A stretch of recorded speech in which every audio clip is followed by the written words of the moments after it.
camarades chefs de délégation, bonjour.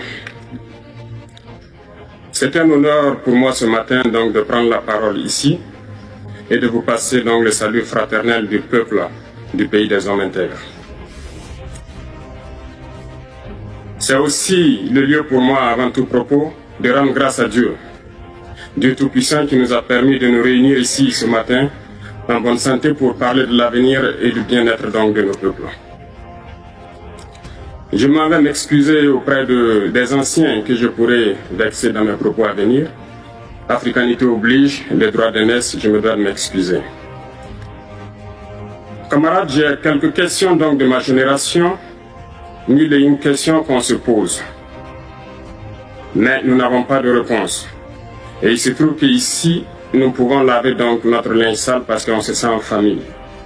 On se sent en famille en ce sens que la Russie est une famille aussi pour l'Afrique.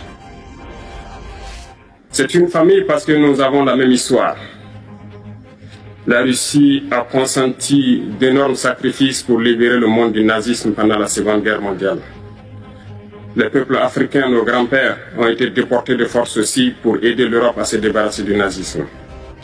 Nous partageons la même histoire en ce sens que nous sommes les peuples oubliés du monde. Qu'ils soient dans les livres d'histoire, dans les documentaires ou films, on tend donc à balayer le rôle prépondérant qu'a joué la Russie et de l'Afrique dans cette lutte contre le nazisme. Nous sommes ensemble parce que actuellement nous sommes là pour parler de l'avenir de nos peuples, de ce qui va advenir demain, de ce monde libre auquel nous aspirons, de ce monde sans ingérence dans nos affaires internes. Nous avons les mêmes perspectives et je souhaite que ce sommet soit l'occasion donc de pouvoir tisser de très bonnes relations en vue d'un meilleur avenir de nos peuples. Les questions que mes générations se posent sont les suivantes, si je peux me résumer, c'est de ne pas comprendre comment l'Afrique, avec tant de richesses sur notre sol, avec une nature généreuse, de l'eau, du soleil en abondance, l'Afrique est aujourd'hui le continent le plus pauvre. L'Afrique est un continent affamé. Et comment se fait-il que les chefs d'État traversent donc le monde à mendier? Voici des questions que nous nous posons et que nous n'avons pas de réponse jusque-là. Nous avons l'occasion de tisser de nouvelles relations. Et j'espère que ces relations puissent être les meilleures pour donner un meilleur avenir à nos peuples. Ma génération me charge aussi de dire que, par ce fait de pauvreté, ils sont obligés de traverser l'océan pour essayer de rallier l'Europe. Ils meurent dans l'océan. Mais que prochainement, ils n'iront pas traverser parce qu'ils viendront devant nos palais pour chercher leur pitance quotidienne. Pour ce qui concerne le Burkina Faso, aujourd'hui nous sommes confrontés depuis plus de 8 ans à la forme de manifestation la plus barbare, la plus violente du néocolonialisme, de l'impérialisme. L'esclavage qu'on tend encore à nous imposer. Nos dévanciers nous ont bien appris une chose. L'esclave qui n'est pas capable d'assumer sa révolte ne mérite pas que l'on s'apitoie sur son sort. Nous ne nous apitoyons pas sur nos sorts, on ne demande pas que quelqu'un s'apitoie sur notre sort. Le peuple burkinabé a décidé de lutter contre les terroristes en mesure de relancer son développement. Dans cette lutte, des vaillants peuples, des vaillantes populations se sont engagées à prendre les armes face au terrorisme. Ceux que nous avons affectueusement appelés les VDP, des volontaires. Nous sommes surpris de voir les impérialistes traiter ces VDP de milices et de tout type. C'est décevant. Parce qu'en Europe, lorsque des peuples prennent les armes pour défendre leur patrie, on les traite de patriotes. Nos grands-pères ont été déportés pour sauver l'Europe. Ce n'était pas avec leur consentement, contre leur gré. Et bien au retour, on se rappelle bien qu'à Tiaroy, lorsqu'ils ont voulu revendiquer leurs droits élémentaires, ils ont été massacrés. Cela ne fait rien donc. Lorsque nous, peuple, nous décidons de nous défendre, on nous traite de milices. Mais là n'est pas le problème. Ce qui est le problème, c'est de voir des chefs d'État africains qui n'apportent rien à ces peuples qui se battent, mais qui chantent la même chose que les impérialistes en nous traitant de milices, en nous traitant donc d'hommes qui ne respectent pas les droits de l'homme. De quels droits de l'homme parle-t-on? Nous nous offusquons contre cela et c'est honteux. Il faut que nous, chefs d'État africains, nous arrêtons de nous comporter donc en marionnettes qui dansent à chaque fois que les impérialistes tirent sur les ficelles.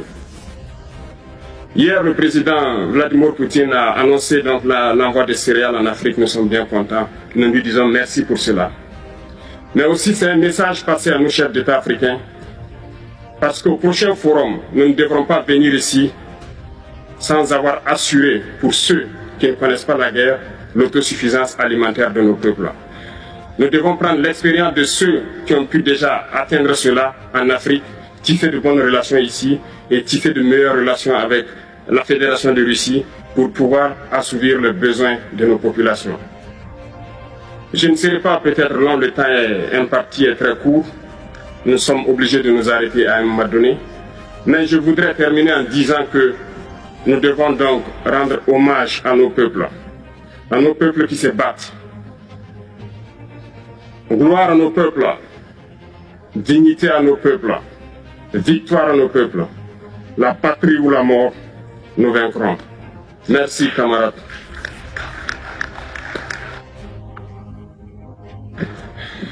Спасибо, уважаемый Гден Траоре. На что хотел бы обратить внимание. Только что выступивший коллега сказал о роли России в борьбе с нацизмом. Je tiens à attirer votre attention au fait que cette lutte qui a été menée par l'Union soviétique, par la Russie, dans les intérêts du monde entier, pour libérer les gens du nazisme, la lutte contre l'apartheid, contre le colonialisme, n'est pas menée dans les intérêts africains uniquement. Cette lutte mène à des résultats qui améliorent la situation dans le monde entier. C'est le monde entier qui en profite. Dans ce sens, je suis d'accord avec M. Traoré.